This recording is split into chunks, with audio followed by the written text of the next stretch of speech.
சென்னையில் மழை வெள்ளத்தால் பாதிக்கப்பட்ட மக்கள் இயல்பு வாழ்க்கைக்கு மெல்ல மெல்ல திரும்பி வருகின்றனர். ஆனால் ஒரு சில இடங்களில் உள்ள சிறு குறு வணிகர்கள் தங்கள் வாழ்வாதாரத்தை முற்றிலுமாக இழந்துள்ள நிலையில் அரசின் உதவியை எதிர்நோக்கி காத்திருக்கின்றனர். குறைந்த முதலீடு மூலம் சிறிய அளவிலான வருமானத்தை ஈட்டி வாழ்க்கை தேவைகளை சமாளித்து வந்த சிறு குறு வியாபாரிகள் பலர் மழை வெள்ளத்தினால் மிக மோசமாக பாதிக்கப்பட்டுள்ளனர்.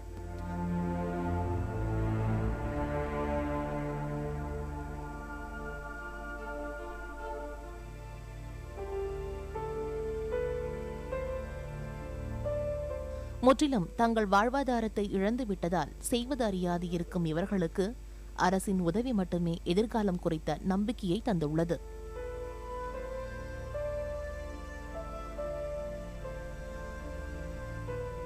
இந்த பகுதியில் 2000க்கு மேல் உள்ள கடைகள் உள்ளன.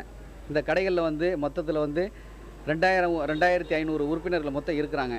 இந்த பகுதியில் மளிகை கடை, ஜவுளி கடை, மொத்த வியாபாரி கடைகள், எலக்ட்ரானிக் கடை, எலக்ட்ரிக்கல்கள், சில்லறை கடைகள் உள்ளன. இந்த வியாபாரிகளுக்கு மொத்தமாக எல்லாமே சேதமடைந்து விட்டது. சேதமடைந்துன்னா சிறு சிறு கடைகள் இன்றைய சூழ்நிலைக்கு தொழிலை எதுவுமே செய்ய முடியாத ஒரு சூழ்நிலைக்கு கடையை மூடிட்டு சும்மா தான் இருக்கிறாங்க. சிறு மற்றும் குறு வணிகர்கள் அதிக அளவில் பாதிக்கப்பட்டுள்ளதால் அவர்களை சார்ந்த பணியாளர்களின் வாழ்க்கையும் கேள்விக்குறியாகியுள்ளது.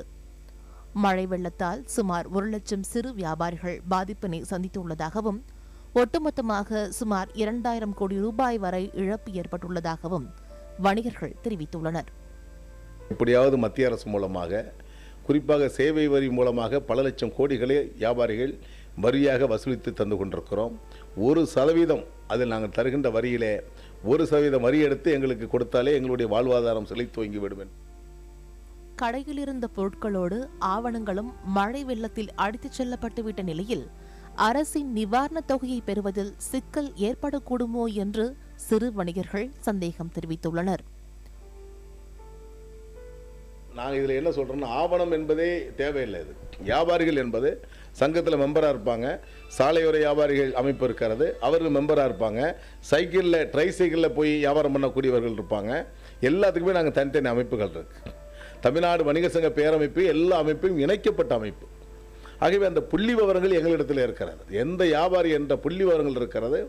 இதை நாங்கள் கொடுத்தாலே அரசு உதவியிட வேண்டிய சூழல் இருக்குது. அரசின் உதவி கிடைத்தால் மட்டுமே வாழ்க்கையை மீட்டெடுக்க முடியும் என்ற நிலையில் உள்ளனர் சிறு மற்றும் குறு வணிகர்கள். வெள்ளத்தால் பாதிக்கப்பட்ட மக்களுக்கு நிவாரண உதவிகள் அரசு தரப்பில் சென்று சேரக்கூடிய இந்த தருணத்தில் சிறு குறு வியாபாரிகளும் வெள்ளத்தால் பாதிக்கப்பட்டுள்ளதால் அவர்களுக்கும் நிவாரண உதவிகள் அரசு தரப்பில் சென்று சேர வேண்டும் என்பதே வணிகர்களின் கோரிக்கையாக அமைந்துள்ளது.